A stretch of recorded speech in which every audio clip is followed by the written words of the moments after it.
What is this blue glass token found in a field in France? One of the ship's flags kind of looks like a Union Jack. I grew up near the beach and would always pick up the beach glass pieces of broken bottles worn down by the ocean. But this one has images on both sides, which wouldn't make sense with a bottle. What is this thing? Is it a game piece or part of history? It's an 18th century intaglio. They were used to make wax impressions originally, but then became collective and decorative. It's actually made of a glassy paste rather than stone, which was invented by James Tassie, a Scottish artist from 1735 to 1799. By the 19th century, intaglios were not considered optimal for jewelry. Victorians preferred cameos. Intaglios were relegated almost entirely to fobs and seals. In 1840, the postage stamp virtually eliminated the need for wax seals, and the art of the intaglio began to wane.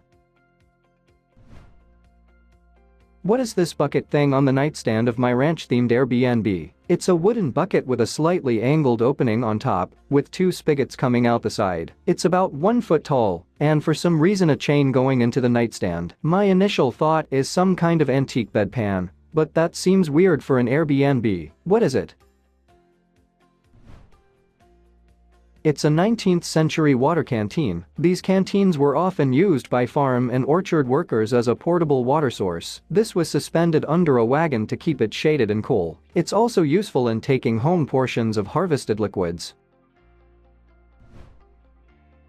This was titled at an auction as a sewing bag, but it's completely padded inside, and I have no idea what it's for. I bought it in Ireland at an auction, and it's not got any branding. It's fabric, and when closed the two padded sides come together, so there's no space left for anything inside. What is this thing for? It's a teapot carriage cozy from the early 20th century. It was used to keep tea warm while traveling in a carriage or going to a picnic. These may have been used as far back as Victorian times for carrying tea to friends' homes. I've used mine a couple of times, and it's very efficient at keeping tea hot, although somewhat awkward once on the table. What is this random structure I found in the middle of the forest in the south of Germany? It has the date 1943 written on the side and is about 2 meters tall. Any ideas? It's a World War II splinter protection cell, also known as one-man bunkers, individual shelters, fire watch stations, or air raid shelters. They are cylindrical constructions usually made of reinforced concrete, which are intended to provide 1 or 2 people with protection from splinters. There is one on display at the Deutsches Museum in Munich, also one in the German Museum of Technology in Berlin. What is this thing I found in my aunt's treasure collection? It's quite heavy like a paperweight. The thing inside definitely seems like solid metal, and the outside is hard and is most probably some kind of resin. She's had it for years, and nobody has any suspect tumors. What is it? This is a tracker pebble. It is used for tracking longshore drift, or to measure sea currents. The pebbles have a serial number, they are buried in a location, and then refound further down the coast in the shingle by metal detector. My friend found exactly the same thing washed up on the beach in the UK. It has 12 engraved on it though. What is this thing that's been submerged in water for years near a creek where I live, in Coney Island Creek in Brooklyn, New York? I've seen it here all my life. Sounds like someone never explored the creek. It appears that the paint job held up quite well, even though it's in a salt marsh. I can't Google because I don't know where to start. Any ideas? Looks like the wreck of the Questor 1, a submarine built by Jerry Bianco in the 60s to salvage items from the wreck of the SS Andrea Doria. In 1956, on the night bound for New York City, the Italian liner SS Andrea Doria sunk after being rammed by the SS Stockholm in the North Atlantic. The ship was known to be bountifully loaded with such diverse items as a $250,000 solid silver statue of a mermaid, the ship's bronze propellers worth $30,000 each, paintings locked in airtight vaults, diamonds, and more. Bianco believed he could build a vessel strong enough to descend to 240 feet of water. He began to work in 1966, and finally on October 19, 1970, the sub was ready to be launched, but he lost a lot of backing because it seemed to have failed, so the project was abandoned. Eventually some of the sub's parts were stolen, and it got loose from its moorings in 1981. I found this in a house I'm tearing apart. I found it in a book like someone wanted to keep them and don't think it's real money. It says pesos, but it says the Japanese government and it looks very old. Any ideas?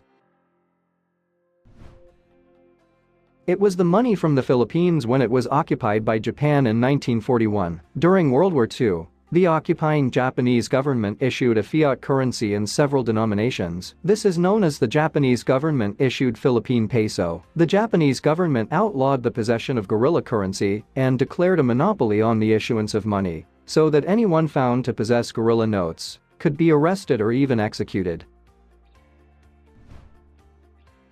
My grandmother received this from her friend after his death. Nobody at the senior center she lives at knows what it is. The metal pipe is hollow, and the inside of the cylinder is hollow as well. I didn't try to open it up as it is very old, and I didn't want to break it. My grandmother didn't get any information regarding its history, purpose, or whatnot. It was just left for her. It's relatively small and easily grasped in your hand. I'm thinking that it may be an antique incense holder. What is this thing?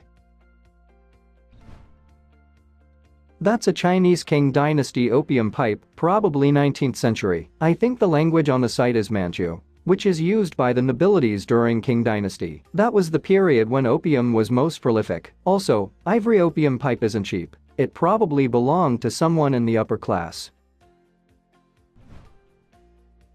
What is this thing made out of silver? The ball rotates and it's around 58 centimeters long. I found it in the attic of a house we just moved in. It looks like an elaborate oil lamp set in a gimbal. What is it used for?